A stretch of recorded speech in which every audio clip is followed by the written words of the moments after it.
খুবেই আশাপ্ৰদ ফলাফল লাভ কৰিছে ডিব্ৰুগড় জিলাই। ছাত্ৰ ছাত্ৰীসকলৰ অধ্যৱসায়, শিক্ষক শিক্ষয়িত্ৰীসকলৰ অশেষ কষ্ট, অভিজ্ঞতা, অধ্যৱসায়, তাৰ বাবে আজি ডিব্ৰুগড় জিলা অসমৰ ভিতৰত দ্বিতীয় স্থান লাভ কৰিবলৈ সক্ষম হৈছে। এই ক্ষেত্ৰত আমি মাননীয় জিলা আয়ুক্ত মহোদয়ক ধন্যবাদ জনাব খুজিছো যে তেখেতেও বহুতো সুদূৰপ্ৰসাৰী পদক্ষেপ লৈছিলে আৰু সমূহ শিক্ষা বিভাগৰ বিষয়া কৰ্মচাৰীসকলে এই ক্ষেত্ৰত যথেষ্ট কষ্ট কৰিছিলে।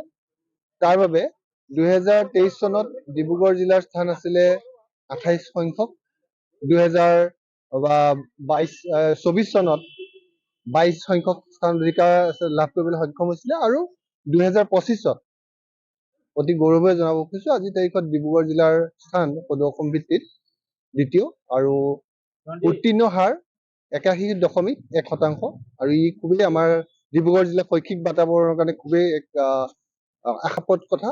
আৰু এই আপাহতে মই সমূহ শিক্ষক শিক্ষয়িত্ৰী আৰু তেখেতসকলৰ অৱদানক মই নমস্কাৰ জনাইছো, প্ৰণাম জনাইছো। তেখেতসকলে বহুত কষ্ট কৰিলে আৰু জিলা আয়ুক্তকে ধৰি সমূহ বিষয়া কৰ্মচাৰীক মই ধন্যবাদ জনাইছো। বিদ্যালয় আছে নেকি তেওঁলোকৰ বিৰুদ্ধে কেনেধৰণৰ ব্যৱস্থা লোৱা? ফলাফল জানি সন্তোষ লাভ কৰিব। এইবাৰ আমাৰ ফলাফল শূন্য কোনো বিদ্যালয় এতিয়ালৈকে আমাৰ দৃষ্টিগোচৰ হোৱা নাই, বিশেষকৈ চৰকাৰী মাধ্যমৰ কোনো বিদ্যালয়।